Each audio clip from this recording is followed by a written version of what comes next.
after their first victory of the season. Plus, UMTV's Simon Layer sat down with track star Michelle Atherley to talk about representing the U.S. in Germany. And Renata Grimstad is gearing up for the UM golf team's next trip on the road, and this year she's ready to dominate. All that and more Sports Desk starts right now.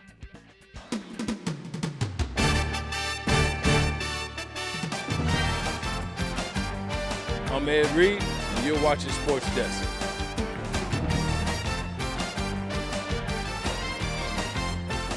Hi, I'm Jim Kelly, former UM guy. You're watching Sports Desk. What's up? I'm DJ Williams, and y'all watching Sports Desk.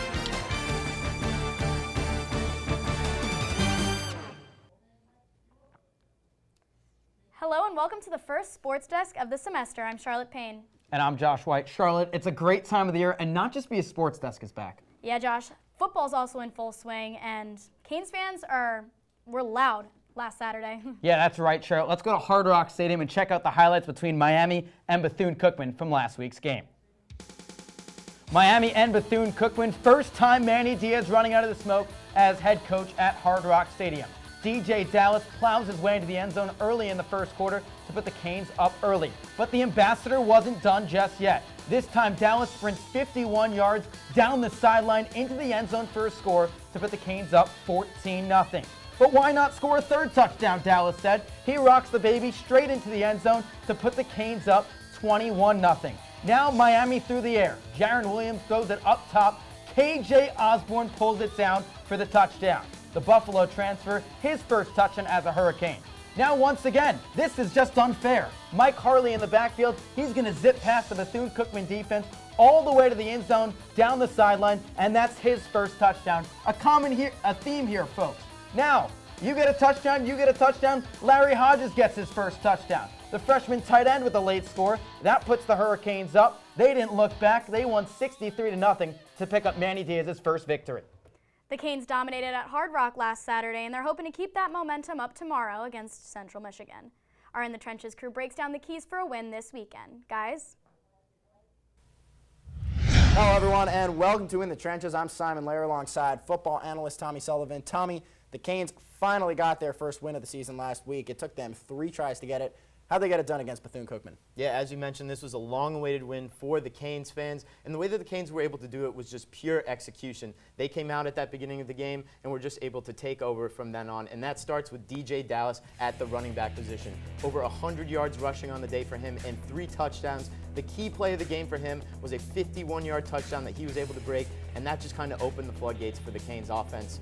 Furthermore, Jaron Williams on the day didn't even play the whole game, still managed to have 3 touchdowns and over 200 yards passing on the day. So it was a great show from some of those Canes superstars. So you mentioned Jaron shined as the QB1, but he didn't play the entire game, and then N'Kosi Perry got in. No Tate Martell, though. What's up with that? Yeah, Tate Martell, it looks like he's made the permanent switch over to the wide receiver position. We saw him get some snaps at that position in the Bethune-Cookman game, but also we saw N'Kosi Perry come in, which was great for him. He was able to throw for a touchdown on the day. Good to know that the Canes have some quality depth behind Jaron Williams at that quarterback position. Furthermore, some younger guys able to get the ball in their hands during that Bethune-Cookman game. That starts off with Mike Harley. He has his first career touchdown as a Cane. He's got some lethal speed. Look for him to make some more huge impact as the season goes on.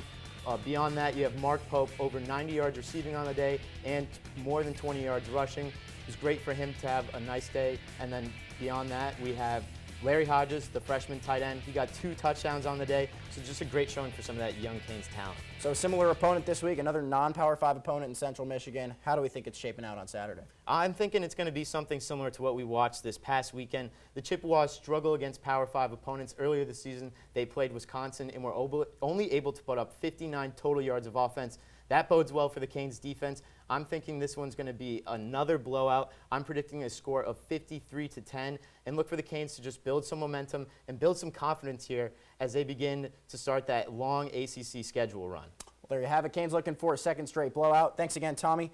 That's all for In the Trenches. Now we have Dave Downey with the game day forecast. Dave, how's it looking on Saturday? Thanks, Simon. Unfortunately, 2 unfortunate weather patterns developing here for the first 2 home games. This game could be more of a washout than what we saw last Saturday. Numerous showers and storms is the story here at kickoff. By halftime, That story isn't going to change. Breezy and still wet, and by the end, storms will still remain in the area. Temperature readings, mid-80s, potentially lower 80s by the end of the game, but that won't be the story this weekend in Miami Gardens for the game. Let's take a look at the future cast. A couple of showers and storms tonight, but that's not going to be the main story. We'll stop it here tomorrow morning, 11 a.m. The model really trying to hit at a couple of showers and storms working their way across from the eastern seaboard across into the southern peninsula. Roll it further, the model picks up, look, there's so much coverage here of showers and storms. We haven't seen this in a while, and not the day to have it here. Roll it even further through. The model does show them dissipating a little bit as they work their way across the Florida Straits, and a little bit less coverage there on Saturday night into Sunday. Atmospheric moisture graphic, and here is the reason why. We're going to have a stationary front set up right here, as you can see, from Fort Myers all the way across into the Bahamas. That separates the cooler, dry air to the north from the warmer and moist air to the south here. South Florida will just miss out from this boundary moving further south on that drier air this weekend, unfortunately. Humidity emoji cast. Now, the Keys will be feeling a little bit more humid than we will this weekend. But you can see these lighter colors up here in central Florida. That's less humid air. They'll be in the humid to less dry, more dry category this weekend. Weekend forecast, blustery all 3 days, 20-mile-per-hour winds each day, washout potentially Saturday, and still wet on Sunday. Guys. With a new season comes new players, and for UM Soccer, there's a new competition at the goalkeeper position. Find out who's competing to cover the net after this.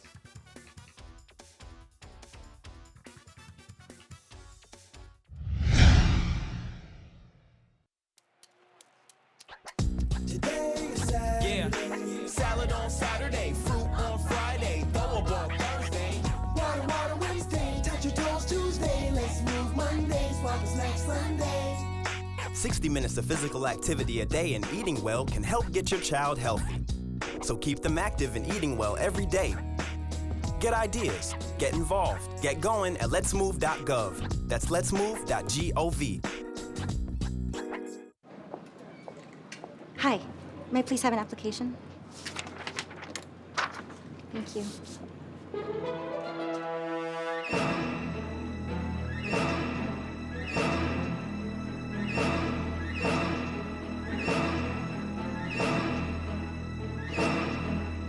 Skip the drama.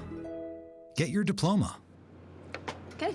Take that first step towards a better future. Find free adult education classes at finishyourdiploma.org.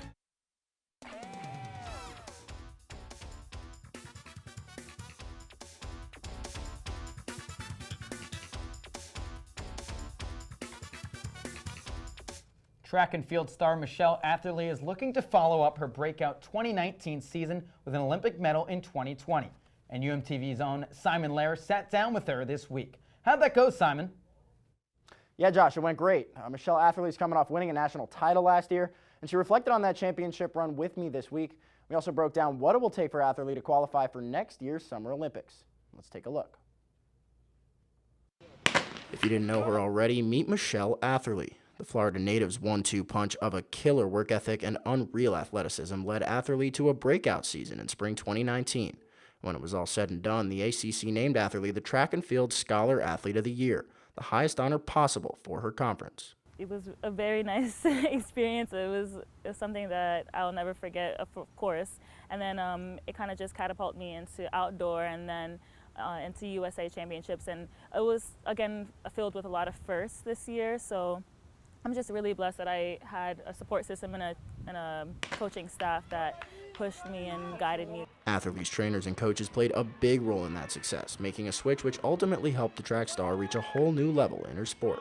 Really, your season depends on what you do in your off season. It's how you prepare, and that really reflects going into the competition itself. And so really all the rehab, all of the technical changes, my coach went on a limb and said, we're gonna switch legs in your jumping. And it's like writing with the opposite hand, right? And you just go into a competition like that and you don't really know what to expect. So really trusting in that. Next up on Atherley's agenda, qualifying for the 2020 Olympics in Tokyo.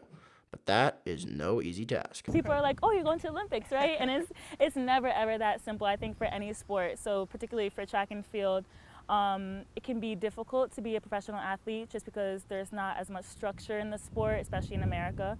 It's going to be very interesting to see how my body reacts and how I'm going to prepare for that throughout my entire season.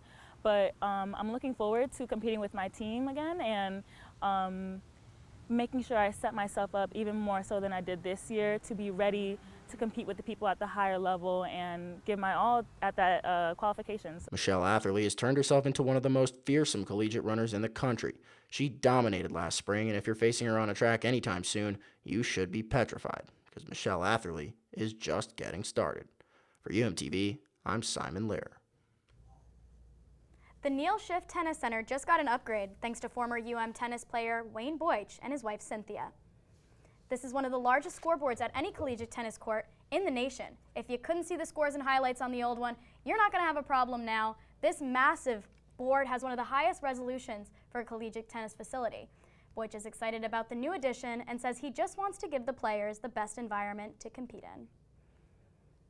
2 Hurricanes women's tennis players are starting the 2019-2020 season in the Oracle ITA women's tennis rankings. Reigning NCAA singles national champion Estela Perez Somariba begins her senior campaign ranked 2nd in the country. And joining her on the list is sophomore Davinia Achung, coming in at 80th. On the men's side, 3 Hurricanes are also in the Oracle ITA preseason rankings. Sophomore Adria Soriano Barrera comes in at 21st, rising 19 spots since last year. Junior Boyan Jankolovsky finds himself at number 51, while sophomore Francisco Bastias enters the list for the 2nd time in his career, tied for 113th in the country. Speaking of tennis, the women's team currently holds a 1-0 lead over Georgia State after a 2-set victory by sophomore Lucia Morales. She defeated number 103 ranked Ava Sichivu. And at the Gamecock Invitationals, Hurricane men's tennis junior Adria Serrano Barrera is headed to the semifinals after a 2-set victory over number 122 ranked Chi-Chi Huang from the University of Texas. From the court to the pitch, the Hurricane soccer team wrapped up non-conference action on Sunday. Miami fell 3-0 to Florida up in Gainesville. And the Gators scored 3 times after the halftime break, sinking Miami's chance of an upset victory. Will face off against Virginia Tech this Saturday to kick off ACC play. And with the start of conference play comes one big question for Canes soccer. Who will start in front of the net? Reporter Maxwell Trink updates us on Miami's newest goalkeeper competition. Soccer season has kicked off and it has brought in new faces. With the departure of longtime Cane Fallon Tullis Joyce, there's a battle in Coral Gables for the starting goalkeeper job between 2 underclassmen, Melissa Dagenet and Tyler Speaks. For us, really, it was about using the first part of the season to really try to figure out who was going to kind of shine in the big moments and deal with the pressure the best and give them as many looks as possible to figure out who's sort of ready to go come ACC. 5 games are under the belt, and assistant coach Alan Freed has gotten a good glimpse at both goalies. Ty's a little bit more vocal. I think that comes with experience. Melissa's gotten better as her time's gone on here. I expect the same thing after a year. Both do a good job of it, but both again are different in their own ways. While both goalkeepers are looking to get that starting job, Melissa Dagenet and Tyler Speaks have actually been supporting each other on and off the pitch. I think we have a good relationship going into a good attitude, so it makes things kind of lighter-hearted, which is nice. We both push each other in a good amount. Melissa has even learned a lot from her counterpart. Definitely, I would say communication on the field, that's one thing she's very good at, so I can definitely learn from that. Just seeing her play, she's got a little more experience. While their relationship is strong, at the end of the day, it is still a fight for the front of the net. It's important to push each other each day so that both of them can be the best they can be. And, I think that they've done a good job of being there to support, but at the same time, they want to win the job. Reporting for UMTV, I'm Maxwell Trink. Arnold sits down with golfer Kristina Fridolva to get the tea on the junior sensation. Stick around. Now it's time for some Hurricane trivia. How many Hurricane women's tennis players have won a single national championship? Is it A, 2? Is it B, 4? Is it C, 9? Or is it D, 16? We'll be right back.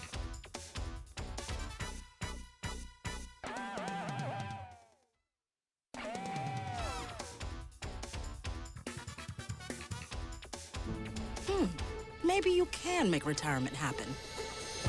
After all, you made home ownership happen. homeschooling yourself on loans, beefing up your credit score. So I'm pre-approved. You were like, yes! Sorry. Color coding listings, ticking boxes, and flushing every toilet in a 20-mile radius.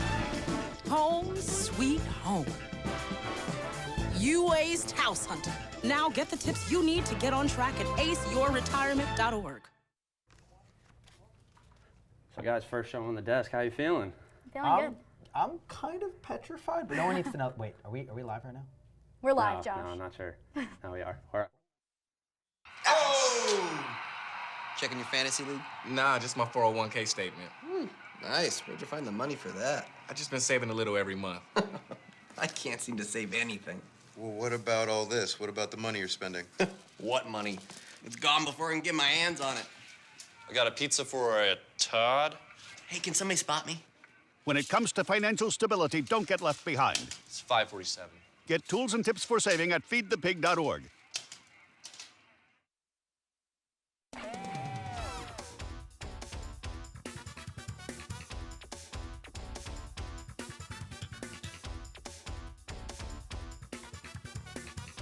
If you guessed A, you are correct.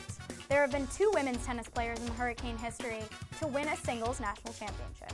Audrina Cohen won the first women's singles title back in '07, and Estela Perez Sombriaba, won the same title in the past season. After a loss to Florida Gulf Coast earlier today, Miami Volleyball defeated Florida Atlantic Owls 3-2. The match ended with an ace from defensive specialist Amanda Falak. From the gym to the hardwood, Hurricanes Beatrice Montpremier and Micaiah Gray got the opportunity to train with members of the USA basketball women's national team this past Wednesday. The USA national team held a training camp at UM before they head to Puerto Rico for the FIBA AmeriCup next week. The 2 women's basketball players worked with star players like Sue Bird and Skylar Diggins-Smith earlier this year. Both participated in the 2019 USA Basketball Women's 3x3 National Championship in Las Vegas. And UM Golf is off to a great start this season, placing 8th overall in the Minnesota Invitational last week. And they're heading to Oklahoma next weekend to compete in the Schooner Fall Classic. Renata Grimstad is ready to take on this season as a senior and hopes to leave her mark on the U before graduating in the spring.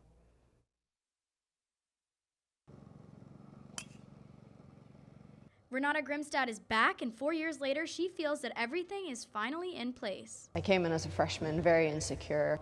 The biggest difference now is that I'm more mature and I know my way around, and that gives me a lot of confidence. As a leader, she's helping her teammates be more confident as well. We have the talent, everybody's good enough, the skill level is really high on the team. We need to find a way to really just bring out the inner fighter in us when we go out in tournaments and perform too. And becoming a fighter is no easy task, but Renata has some great advice for the freshmen. Be open-minded and keen to learn new things, hungry for more knowledge about everything, not just golf, but life in general. And while some might focus on winning, Renata has learned to focus on the journey. My primary goal this year is to enjoy here and now, stay in the moment, and then just let the process be the process, and then it'll take me somewhere eventually. Meditation helps her enjoy this process. Remember to stay in the moment, be present, but also kind of take my mind off things. So I've been doing it for about a year now, and it's really changed my life. And no matter how far away she is from her family in Norway, they are always right there supporting her. And there's this old Norwegian riddle that says that sailors used to tattoo birds on them. It doesn't matter how far out in the ocean they were, they will always know how to find their way home. And Renata is happy to say that she's found a home here at the University of Miami. And Grimstad isn't the only golfer ready for the year. Caroline MacDonald sits down with Kristina Fridolva to talk about her life off the course. Caroline?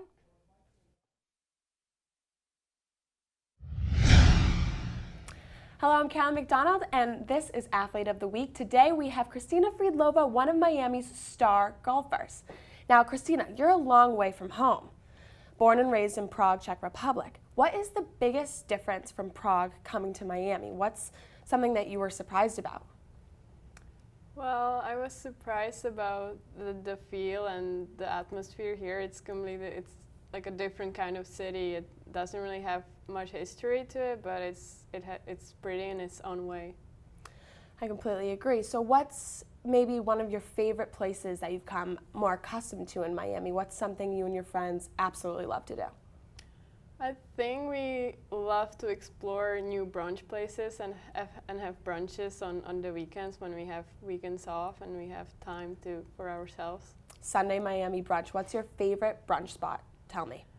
I think that would be a place in Brickell. I don't really remember the name, but they have really, really nice brunch meals. Everything is really good. Oh yeah, what's your favorite brunch meal? I like a nice, egg omelet. That's like what really hits the spot. Well, it depends if I'm feeling sweet or salty, so I don't really know, but I love pancakes, of course, and then I love just an avocado toast with egg on it. Oh, that's amazing. And that must be a really nice stress reliever, relax on a nice Sunday after all practice, I'm sure. Yeah, well, thank you so much again. I'm Callie McDonald. This was this week's segment of Athlete of the Week. Back to you. The NFL season has kicked off and some controversy from last season has leaked over into this year. Our very own Kylie Wang tells us what needs to change in this week's edition of Kylie's Catch. It is a truth universally acknowledged that all fans, at some point in their lives, will yell at a ref. In recent years, the National Football League has taken strides to make sure that officiating is improving. The Art McNally Game Day Central in New York was opened in 2014 to review all instant replay decisions, but that hasn't seemed to matter, at least for one team. Last year's NFC Championship game pit the New Orleans Saints against Los Angeles Rams. The outcome of the game would determine who went to the Super Bowl. On third down with under 2 minutes left in the game, Saints wide receiver Tommy Lee Lewis went up to receive a pass. Before Lewis could touch the ball, Rams cornerback Nickel Roby Coleman knocked him down. According to NFL rules, this is defensive pass interference, and it is clearly forbidden. The call should have been easily made, but the referees never made it. The Saints would have had a first down at the 6-yard line, but without the call, they had to settle for a field goal on what was then fourth down. The missed call sparked outrage and potentially cost the Saints a chance at the Super Bowl. The NFL even admitted their mistake, but by then the damage was done. And even more recently, another controversial call was made in the same matchup. New Orleans defensive end Cameron Jordan recovered a fumble from Rams quarterback Jared Goff and ran 87 yards for the touchdown. And then, officials ruled that it was an incomplete pass and not a fumble. After a challenge from the Saints, replay officials did reverse the call and give the Saints possession of the ball, but Jordan's touchdown didn't count. While I do appreciate the NFL's commitment to better officiating, it's not enough to simply do something. You have to do it right. And in this case, the league has fallen flat. Costing a team a Super Bowl is no small thing. To blow a call twice against that same team is an error that cannot be ignored. The referees look bad right now and biased. The NFL has to raise its standards and implement better strategies for reviewing plays. Coaches absolutely should be allowed to challenge not only a call, but also a no call. Their team's future may depend on it. And that's Kylie's Catch.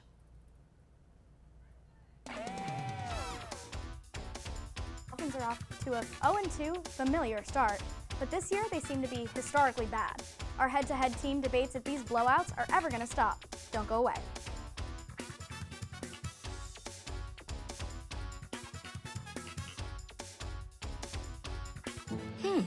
Maybe you can make retirement happen.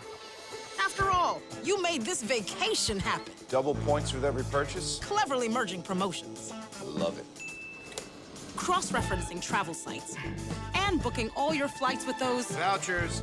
I got us bumped. They were like, oh. But now they're like... Aloha. You aced this vacation. Now get the tips you need to get on track at aceyourretirement.org. Patriotism. It inspires passionate debate, and it's worn like a badge of honor with good reason. Because it means love and devotion for one's country. But what really makes up this country of ours? It's the people. To love America is to love all Americans. This year, patriotism shouldn't just be about pride of country. It should be about love. Love beyond age, sexuality, disability, race, religion, and other labels. Because love has no labels.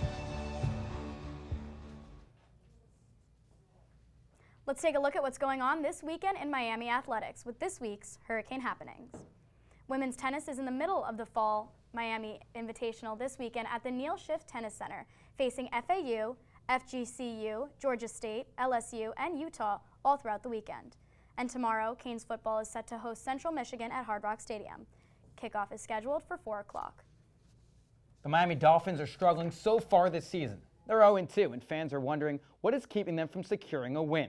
Eli Griswold and Marcello Corelli debate whether the Dolphins will continue to tank in this edition of Head to Head. Hello and welcome to this edition of Head to Head, where we get heated on the hottest topics in the world of sports. I'm Marcello Corelli, that's Eli Griswold, and today we're discussing the terrible start to the Dolphins' 2019 season. So, Eli, my first question, will the Dolphins tanking this season have a positive or negative impact on their future as a football team? I think obviously this season the tank is going to hurt them a lot. I mean, they might even go 0-16 this year. That's how bad it's looking for them. But moving forward, it's going to be better for them in the future, because if you tank like this, you have a better chance of getting the #1 pick. Then they can use that to maybe get some help at quarterback and Tua. I'm going to have to cut you off about that quarterback thing. Okay, so I know we got rid of Tannehill, and he was more prone to injury. But our two quarterbacks right now, Ryan Fitzpatrick, he hasn't had a season win for his team. The record's But they already benched Fitzpatrick. Fitzpatrick isn't an issue here. I mean, obviously the quarterback position was bad, but I think really moving forward they need offensive line help as well. They allowed 7 sacks. But Josh so with that Rosen, top pick, 38% completion of passes, 2 picks. I mean, how is he their backup? So we're going to have to move on to the second question. Should it be allowed for any sports team to tank? I think absolutely it should. I mean, if you look at the NBA in particular, this tanking is an unfortunate reality. I mean, it's tough to watch. It provides some horrible basketball, but it has helped. You look at the 76ers. They tanked openly for 7 years, and that really helped them have one of the best projected outlooks in the league with like around 54 wins. So tanking is bad. It provides a bad product, but it does help an organization. But I think, honestly, if you bring it to the fans, bringing it to New York, the Knicks have had 6 consecutive losing records, and their last record was 17-65. And I mean, the fans are paying top dollar to come and see these games. And you know, they asked for Kyrie Irving and Kevin Durant, and they both rejected to go to the Nets. So fans don't want to see this. So we're going to have to finish on that. So thank you for tuning in to Head to Head. We're going to head back to the desk. The Cardinals are trying to stay on top of the NL Central, and right fielder Dexter Fowler is really reaching to keep his team in the race. Let's head to Busch Stadium to see what happened. Andrew Miller on the mound, pitch, and a bomb to right field. It's out. Wait, no it isn't. Dexter Fowler with the catch, robbing Cabrera of a 3-run home run. Let's check that out again. He is hungry for the postseason, and he's not letting anything get in his way, not even that wall. Someone call the police, because there is a home run robbery tonight in Missouri. And that is your play of the day. Charlotte, you just gave us the play of the day, but let's take a look at what some might call the flop of the day. The Tennessee Titans and the Indianapolis Colts were fired up a few moments before kickoff, and it wasn't weather that delayed the start of the game. The Titans didn't listen to the great Billy Joel and started a fire at Nissan Field. A pyrotechnic that was part of the pregame festivities caught on fire on the sidelines. Thankfully, nobody was injured, but since the NFL has temporarily banned the use of all pyrotechnics on the field as it investigates the situation in Nashville. Red Sox legend and 1989 Hall of Fame inductee Carl Yastrzemski threw out the opening pitch at the Red Sox vs. Giants game 2 days ago. But who was on the receiving end? Let's take a look. This game may have been the most memorable of his career. 80-year-old Carl Yastrzemski, who played for Boston for 23 years, took the mound at Fenway Park to throw the first pitch. The Hall of Famer cherished the moment as he threw to his grandson, Mike Yastrzemski, who is the leadoff hitter for the Giants. The Yastrzemski boys embraced at the end following the first pitch. And it was an emotional night for both the Red Sox fans and Giants fans as Yastrzemski returned to Fenway Park. Well, I got a little emotional myself watching that. That's a tearjerker. I mean, for a Yankee fan, too. Well, okay. That's enough to make them I don't want to cry. talk about the Yankees, but you know what? You know what makes me happy? The night before the first pitch, he hit a home run. So not only did he get the first pitch, he hit a home run. How cool of a It was like the cherry on top of the cake. Yeah, I'm kind of hungry for some cake, so we're going to have to wrap up the show. That'll do it for this edition of Sports Desk. Tune in next week. Have a good night.